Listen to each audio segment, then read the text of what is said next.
The Human Cycle by Sri Aurobindo. Chapter 14.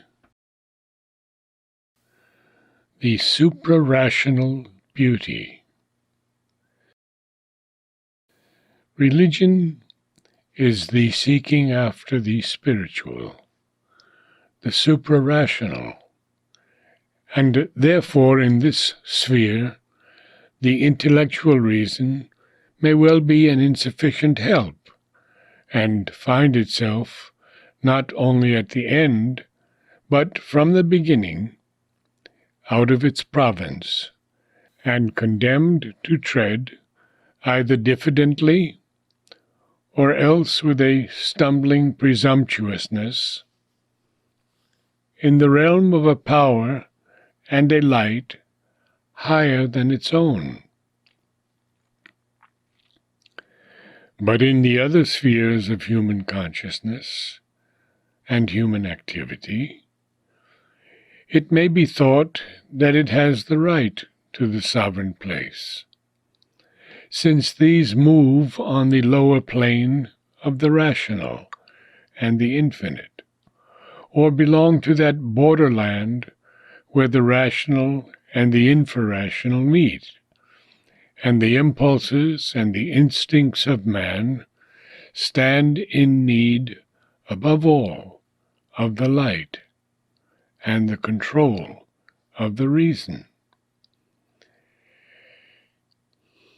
In its own sphere of finite knowledge, science, philosophy, the useful arts, its right, one would think, must be indisputable. But this does not turn out in the end to be true. Its province may be larger, its powers more ample, its action more justly self-confident. But in the end, everywhere, it finds itself standing between the two other powers of our being, and fulfilling, in greater or less degree, the same function of an intermediary. On one side, it is an enlightener, not always the chief enlightener, and the corrector of our life impulses and first mental seekings. On the other, it is only one minister of the veiled spirit, and a preparer of the paths for the coming of its rule. This is especially evident in the two realms which in the ordinary scale of our powers stand nearest to the reason, and on either side of it, the aesthetic and the ethical being, the search for beauty and the search for good. Man's seeking after beauty reaches its most intense and satisfying expression in the great creative arts, poetry, painting, sculpture, architecture. But in its full extension, there is no activity of his nature or his life from which need or ought to be excluded, provided we understand beauty both in its widest and its truest sense. A complete and universal appreciation of beauty, and the making entirely beautiful our whole life, and being, must surely be a necessary character of the perfect individual and the perfect society. But in its origin, this seeking for beauty is not rational. It springs from the roots of our life. It is an instinct and an impulse, an instinct of aesthetic satisfaction and an impulse of aesthetic creation and enjoyment. Starting from the infrarational parts of our being, this instinct and impulse begin with much imperfection and impurity, and with great crudities, both in creation and in appreciation. It is here that reason comes in to distinguish, to enlighten, to correct, to point out the deficiencies and the crudities, to lay down laws of aesthetics, and to purify our appreciation and our creation by improved taste and right knowledge. While we are thus striving to learn and correct ourselves, it may seem to be the true lawgiver, both for the artist and the admirer, and though not the creator of our aesthetic instinct and impulse, yet the creator in us of an aesthetic conscience, and its vigilant judge and guide. That which was an obscure and erratic activity, it makes self-conscious and rationally discriminative in its work and enjoyment. But again, this is true only in restricted bounds, or, if anywhere entirely true, then only on a middle plane of our aesthetic seeking and activity, where the greatest and most powerful creation of beauty is accomplished, and its appreciation and enjoyment rise to the highest pitch. The rational is always surpassed and left behind. The creation of beauty in poetry and art does not fall within the sovereignty or even within the sphere of the reason. The intellect is not the poet, the artist, the creator within us. Creation comes by a suprarational influx of light and power, which must work always, if it is to do its best, by vision and inspiration.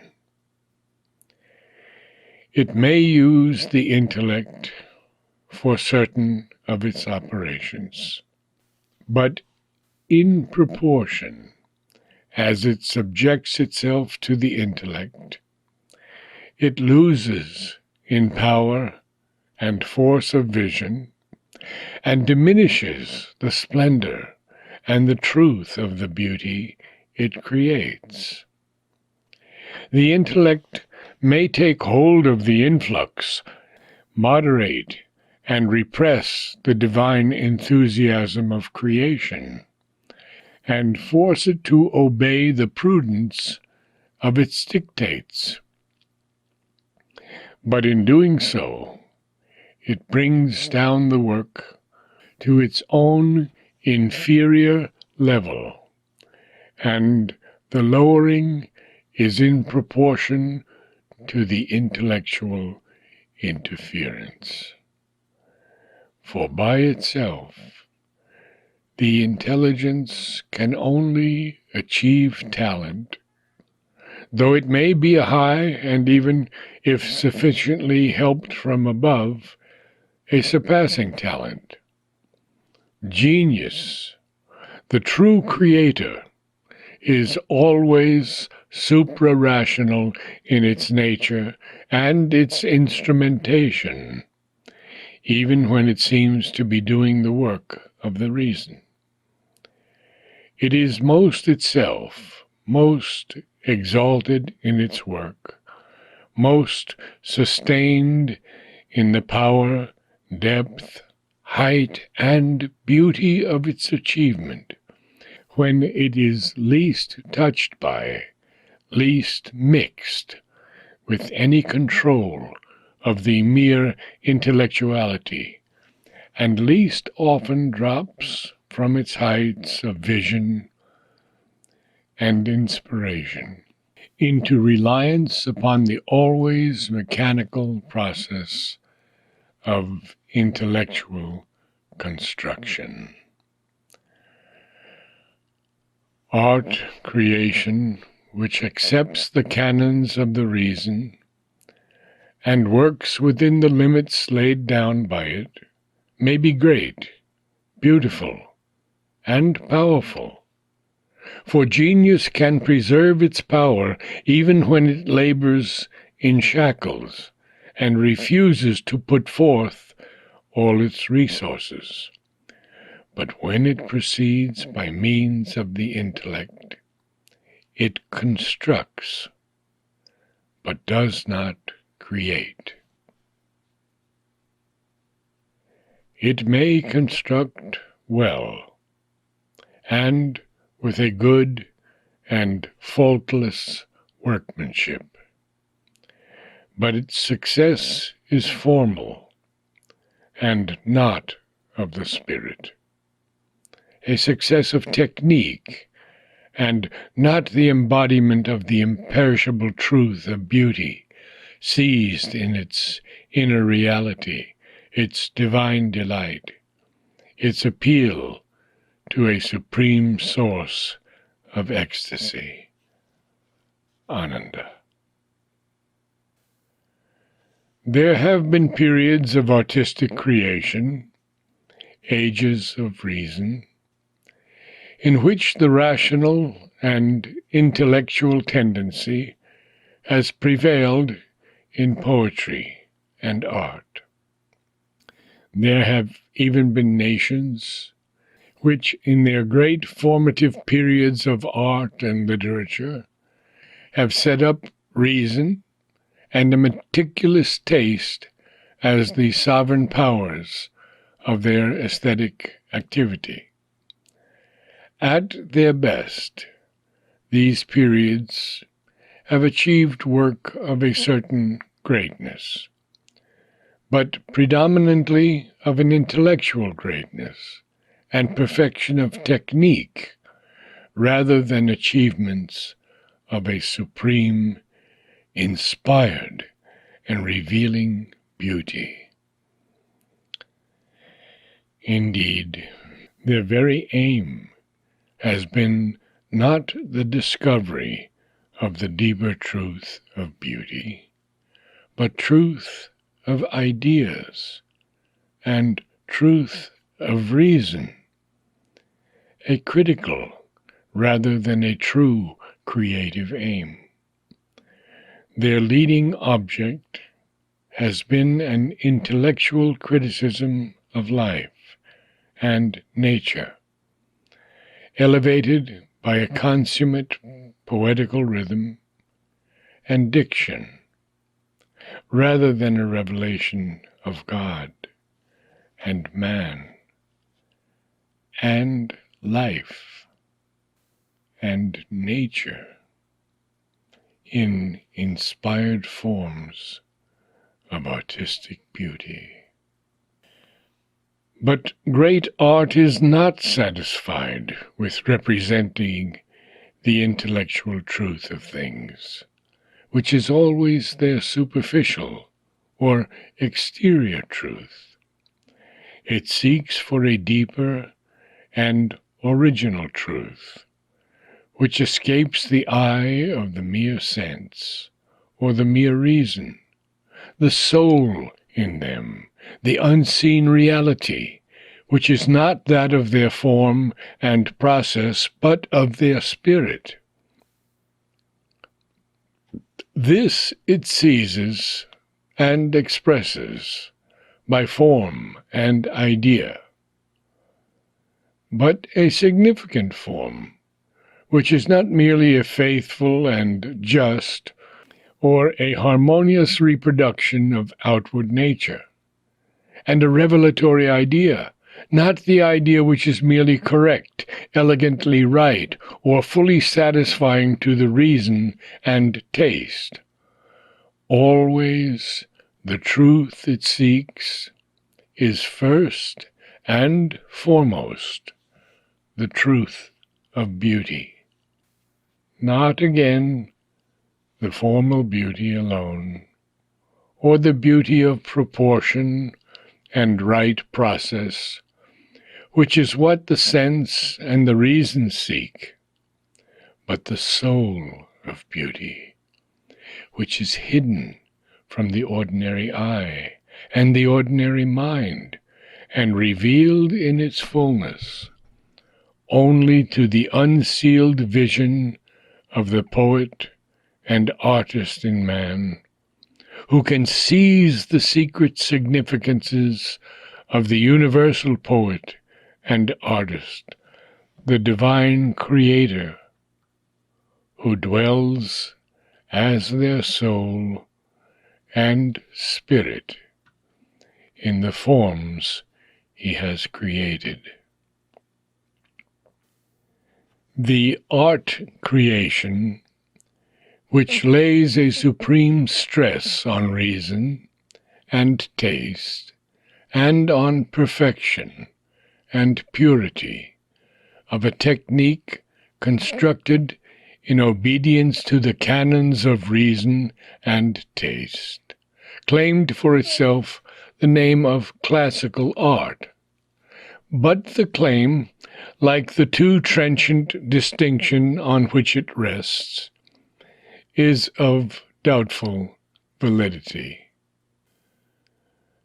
The spirit of the real, the great classical art and poetry, is to bring out what is universal and subordinate individual expression to universal truth and beauty, just as the spirit of romantic art and poetry is to bring out what is striking and individual, and this it often does so powerfully, or with so vivid an emphasis, as to throw into the background of its creation the universal, on which yet all true art, romantic or classical, builds and fills in its forms.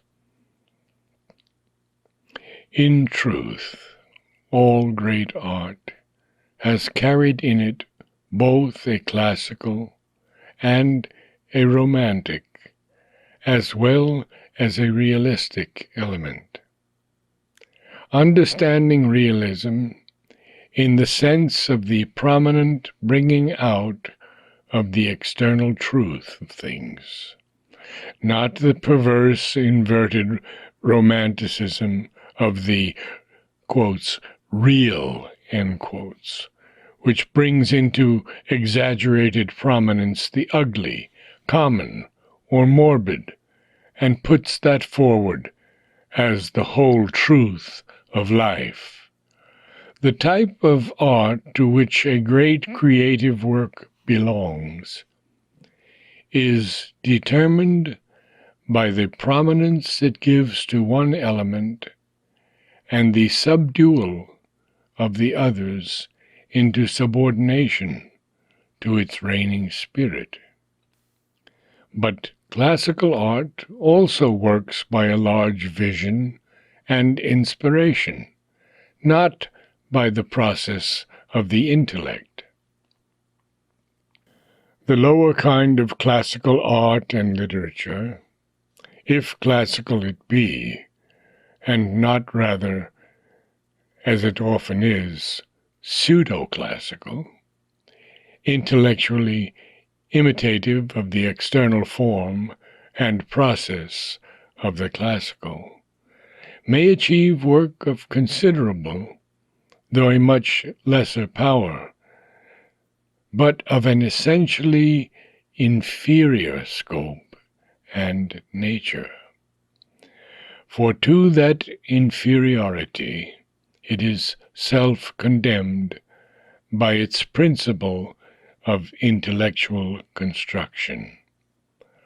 Almost always it speedily degenerates into the formal or academic, empty of real beauty, void of life and power, imprisoned in its slavery to form, and imagining that when a certain form has been followed, certain canons of construction satisfied, certain rhetorical rules or technical principles obeyed, all has been achieved.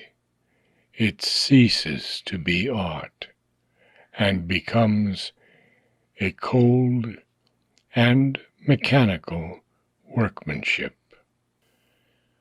This predominance given to reason and taste first and foremost, sometimes even almost alone, in the creation and appreciation of beauty, arises from a temper of mind which is critical rather than creative. And in regard to creation, its theory falls into a capital error. All artistic work, in order to be perfect, must indeed have, in the very act of creation, the guidance of an inner power of discrimination, constantly selecting and rejecting in accordance with the principle of truth and beauty, which remains always faithful to a harmony, a proportion, an intimate relation of the form to the idea. There is, at the same time, an exact fidelity of the idea to the spirit, nature, and inner body of the thing of beauty, which has been revealed to the soul and the mind, its svarupa and swabhava. Therefore this discriminating inner sense rejects all that is foreign, superfluous, otiose, all that is mere diversion, distractive and deformative, excessive or defective, while it selects and finds sovereignly all that can bring out the full truth, the utter beauty, the inmost power. But this discrimination is not that of the critical intellect, nor is the harmony, proportion, relation it observes that which can be fixed by any set law of the critical reason. It exists in the very nature and truth of the thing itself, the creation itself, in its secret inner law of beauty and harmony, which can be seized by vision, not by intellectual analysis. The discrimination which works in the Creator is therefore not an intellectual self-criticism or an obedience to rules imposed on him from outside by any intellectual canons, but itself creative, intuitive, a part of the vision, involved in and inseparable from the act of creation. It comes as part of that influx of power and light from above, which by its divine enthusiasm lifts the faculties into their intense suprarational working. When it fails, when it is betrayed by the lower executive instruments, rational or infrarational, and this happens when these cease to be passive and insist on obtruding their own demands or vagaries, the work is flawed, and a subsequent act of self-criticism becomes necessary. But in correcting his work, the artist who attempts to do it by rule and intellectual process uses a false, or at any rate an inferior method, and cannot do his best. He ought rather to call to his aid the intuitive critical vision and embody it in a fresh act of inspired creation, or recreation, after bringing himself back by its means into harmony with the light and law of his original creative initiation. The critical intellect has no direct or independent part in the means of the inspired creator of beauty.